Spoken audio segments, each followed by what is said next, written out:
Right, so let's start our discussion.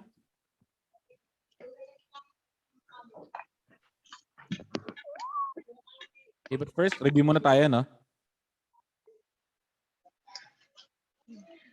Okay, so yung ating mga discussions last grading, yung uses of computer. So ginagamit ang computer in many fields. So pwede sa medicine, ginagamit sa business management tools, information and communication, as control system, in textile mills sa paggawa ng mga fabrics. Ginagamit sa engineering, architecture, advertising, and design. Record-keeping equipment, on money and banking, finance, or finance, and at home.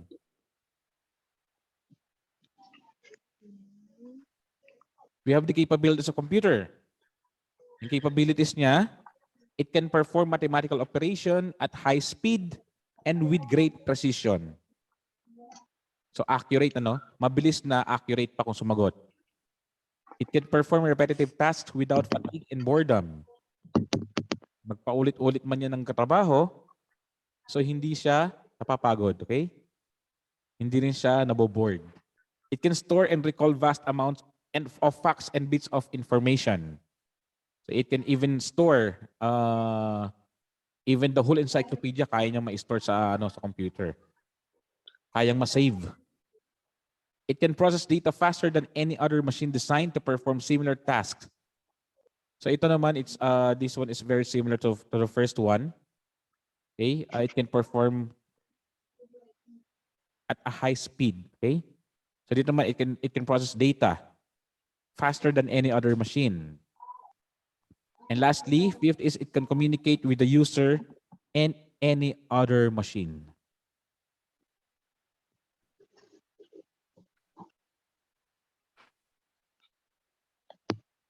Right, so today, pag-aaralan natin ang development of computers. All right? Development of computers ang ating papag-aralan ngayong araw na to. Tanda, okay, wait lang .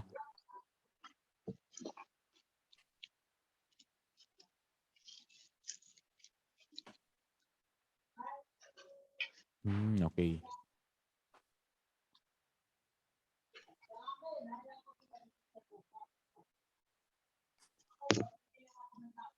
Nawawala kasi aking slide.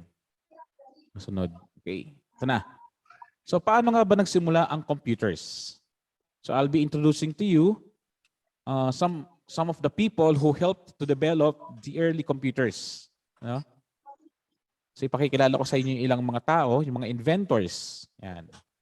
Na nakatulong yung nagbigay ng contribution para makapag-come up sa modern, para maging modern ang ating computers. Kung ano yung computer na ginagamit natin ngayon, it was because of them. Kaya may mga computers tayong nagagamit. Right, so first is Blaise Pascal. Okay? First personality is Blaise Pascal. He was a French mathematician, a physicist, an inventor, a philosopher, writer, and a Catholic theologian. So he invented the machine called the Pascaline. Right? The Pascaline, also known as Arithmetic Machine. It is the first calculator or adding machine to be produced in any quantity and actually used. So the Pascaline was designed and built in the year 1642. Right? It was built in the year 1642, the Pascaline. So madaling tandaan, Blaise Pascal, his invention was Pascaline. So nagmula sa kanyang surname. Blaise Pascal, ang invention, Pascaline. Also known as Arithmetic Machine. So ito yung itsura niya, So it is a wooden box that could only add and subtract. Okay? It can only add and subtract by means of a series of gears and wheels. Ito yung kanyang gears and wheels. Okay? And even inside. So there are gears and wheels inside this box. So Pascal's invention of the mechanical calculator in 1642 was born out to be a desire to help his father in collecting taxes. So ito palang father ni Blaise Pascal was a tax collector. Hey, where's Miel and Maxine? You're hiding.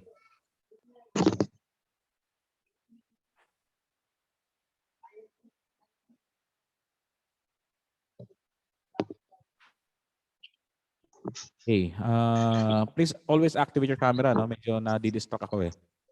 Pag napuputol yung ating discussion.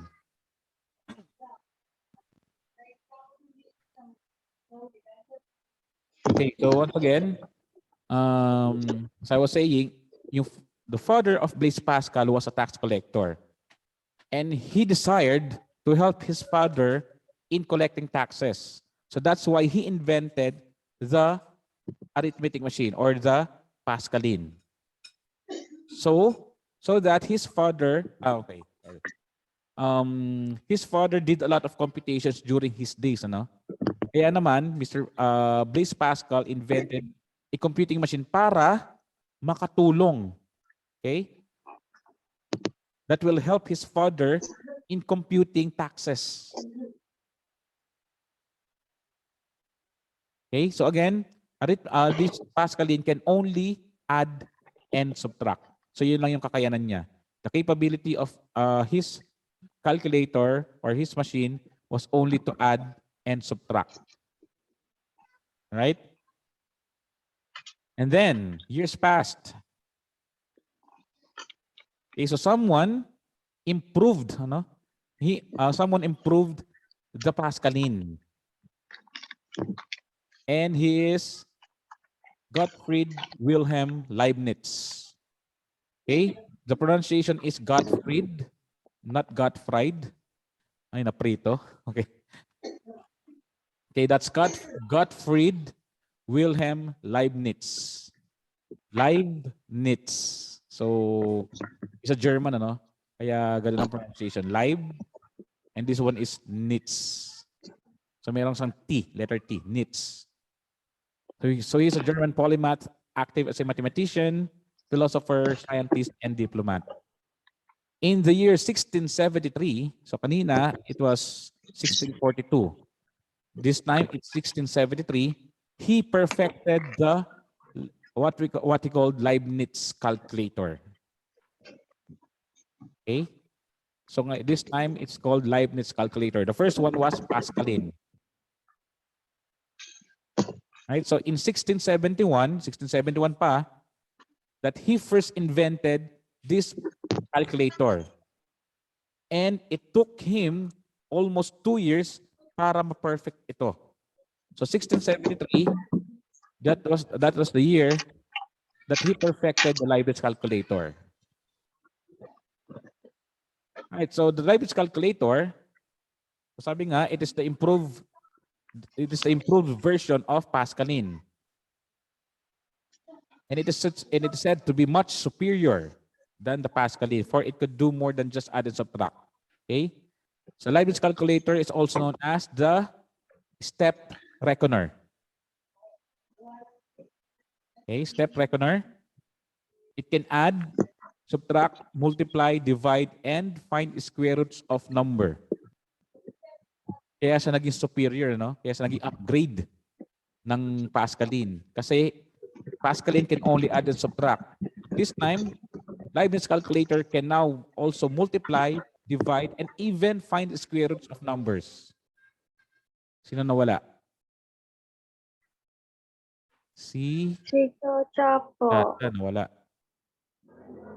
Malikot. Send pa sa kanya ng link.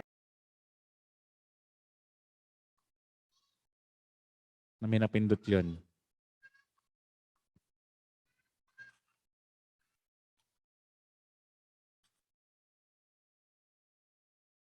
Nag-send na pa ako sa kanya ng link.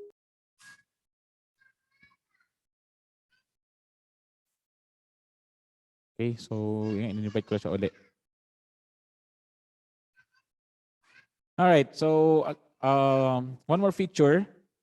Kaya siya naging superior kasi it can get up to 16-digit result. Ganun karami, no? 16 digits yung result na kaya niyang mailabas. And it can divide a 16-digit number by an 8-digit number. So ganun kahusay yung calculator ni Leibniz. Right? So again, yung sa ating timeline, the first was Blaise Pascal and his Pascaline machine, this arithmetic machine. Followed by Gottfried Wilhelm Leibniz. His invention was the Leibniz Calculator that can add, subtract, multiply, divide, and find square roots of numbers. Leibniz Calculator is also known as the step reckoner. Okay, next to Leibniz is Joseph Marie Jacquard.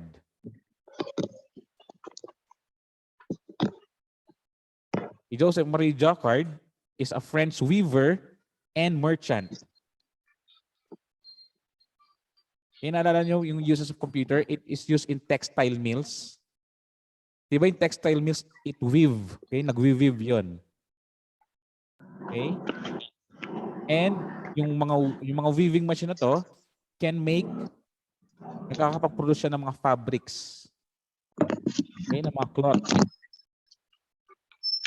Right? So Joseph Marie Jacquard is a French weaver merchant. He is the inventor of the first loom to weave designs into cloth.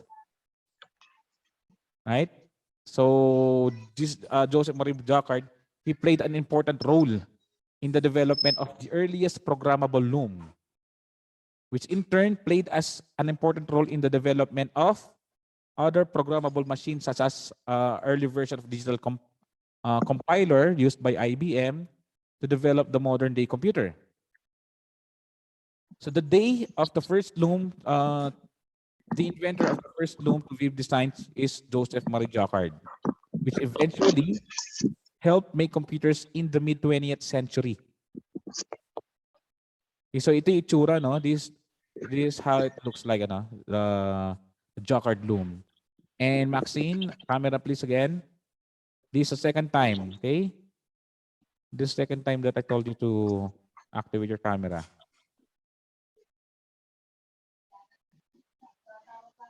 Right, so Jacquard invented the loom in the year 1801. So kanina it was 1673. Medyo malayo yung medyo malayo yung time. So after the Leibniz calculator in 1673, it was followed by Jacquard loom in the year 1801. So it was a weaving machine. The Jacquard loom is a weaving machine that used encoded punch cards. Okay? Use encoded punch cards to control the action of weaving, allowing any desired pattern to be produced automatically. So yan. So that's the operator of the Jacquard loom. On top of it, ito, hanggang sa side na yon, ito yung tinatawag na punch cards. Yan. Okay, so yung punch cards na yan ang gumagawa ng design ng cloth. Right? So itong Jacquard loom, kaya nitong gumawa ng lahat ng fabrics with complex patterns. Okay, kaya nga itong Jacquard loom sumikat, sikat siya. It is popular sa paggagawa ng bed sheets and tablecloths. And weavers until today still use Jacquard loom. Sa mga bansa gaya ng yung mga bansa gaya Canada, there are still some who uses the Jacquard loom. Okay? So Jacquard's open hole and closed hole system was the first use of a binary code. A binary code to control automated motions that would later become known as a computer. Kasi yung computer nowadays, gumagamit tayo ng binary code. Okay? Binary code para sa pag-program. So itong kay Jacquard, itong loom, Jacquard loom, dito nagsimula yung idea of binary codes.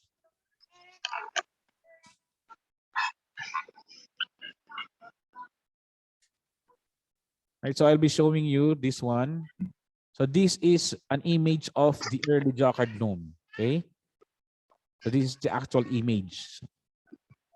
This is the operator. Ito naman yung mga punch cards. Okay?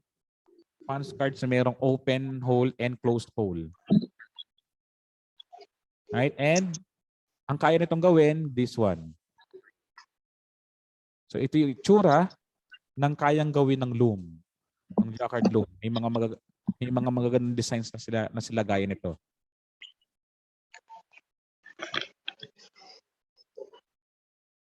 Alright, so we're done with Jacquard. Next to Jacquard is Charles Babbage. So Charles Babbage is an English mathematician, philosopher, inventor, and mechanical engineer.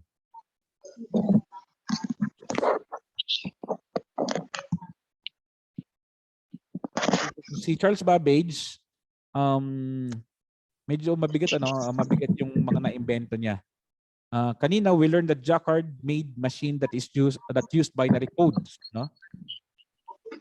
Ito namang si Charles Babbage, mas mahalaga pa yung naiambag niya sa naka-imbento ng computers. Ito na nga yung first, ano? So in 1822, Babbage designed a computing machine called Difference Engine. Itandaan yung mga inventions nila, no? The name of the inventor and their inventions. Reveal na natin, ano? Blaise Pascal, invention was Pascaline.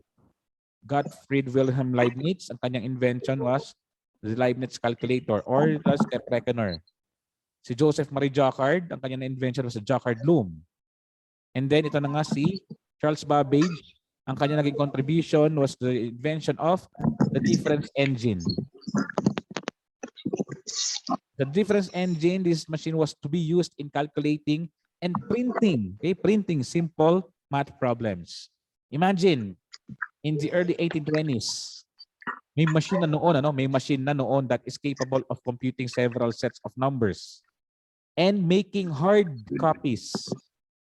Hard copies, ito yung mga printouts, okay? Yung mga printed materials.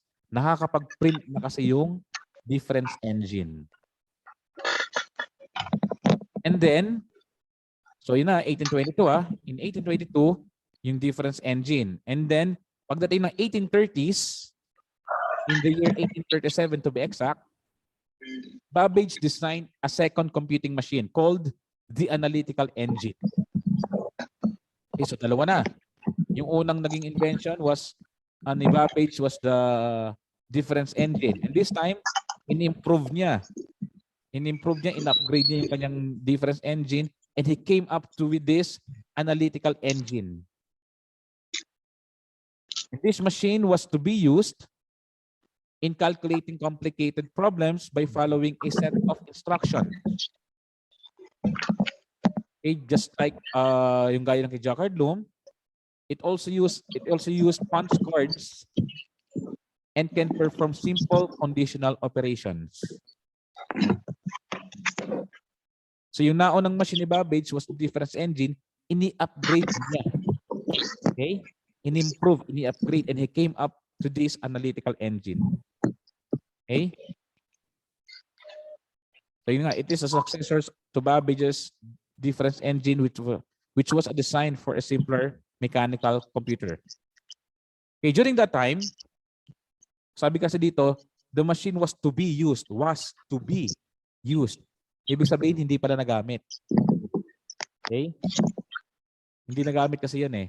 Kasi during that time, makinig kayo during that time, nung mga 1830s, technology wasn't advanced enough. Okay? The technology during that time wasn't advanced enough. Both of the projects of Babbage lacked financial funding. At syempre, wala kang pondo, if you didn't have funds, rather, wala kang matatapos. Okay?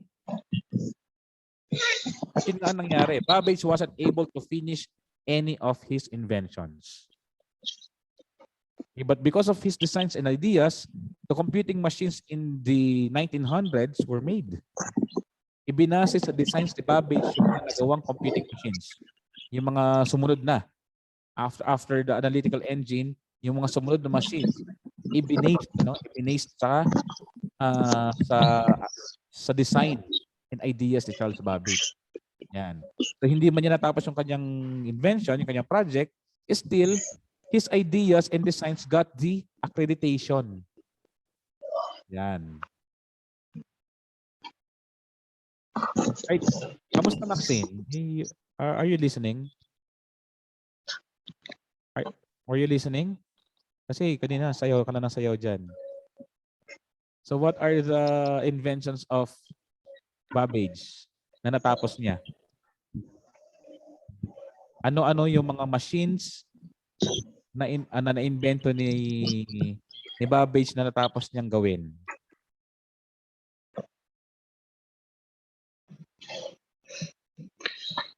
Yes, Maxine? I'm asking you, ano-ano, what are the machines na natapos ni Babbage gawin?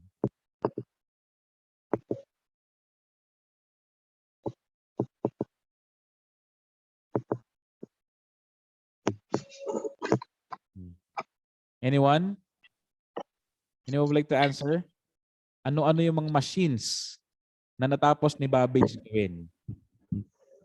Analytical Engine. Analytical Engine? How about the difference engine? Was he able to finish it up? Di ba? How about anyone would like to help?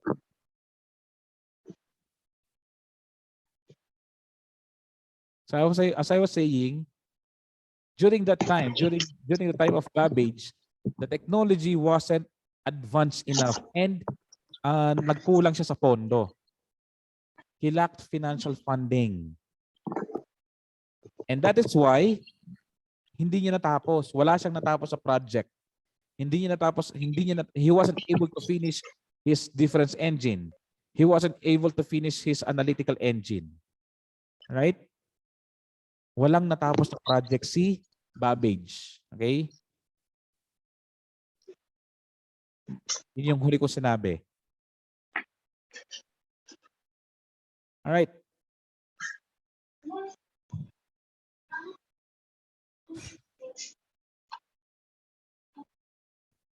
Okay, sige. Itutuloy lang natin muna natin. Okay, so I'll be introducing to you John Vincent Atanasoff. He was an American physicist and inventor, best known for being credited with inventing the first electronical digital computer. Atanasoff invented the first electronical digital computer in the 1930s. Okay? 1930s. Kanina kasi, ang last natin was kay Babbage in 1837, yung kanyang analytical engine, yung design niya. And pagdating ng mga 1930s, lumitaw si John Vincent Atanasoff and he invented the first, he invented the first electronic digital computer sa Iowa State College. Okay? So John Vincent Atanasoff, with the help of one of his students, which is Clifford Berry, and that is Clifford Berry, during the 1930s, he created the ABC. The ABC means Atanasoff-Berry computer. That was the first electronic digital computer. Right? So sila yung yung mga tao, they're the people, they're the inventors that help to develop the early computers. Okay? For us to be able to came up to the modern computers na ginagamit natin ngayon, sila yung mga nauna na nakapagbigay ng contributions. Okay? So nagsimula kay Blaise Pascal hanggang kay John Vincent Atanasoff. Okay? Kay John Vincent Atanasoff, ang kanyang naging invention was ABC or Atanasoff-Berry computer. Kaya nag-Atanasoff-Berry computer kasi kasama rin yung inventor or kasama niya sa gumawa si Clifford Berry. This is Clifford Berry. Nasa picture na yan. Alright? Okay, any question? None. Wala po.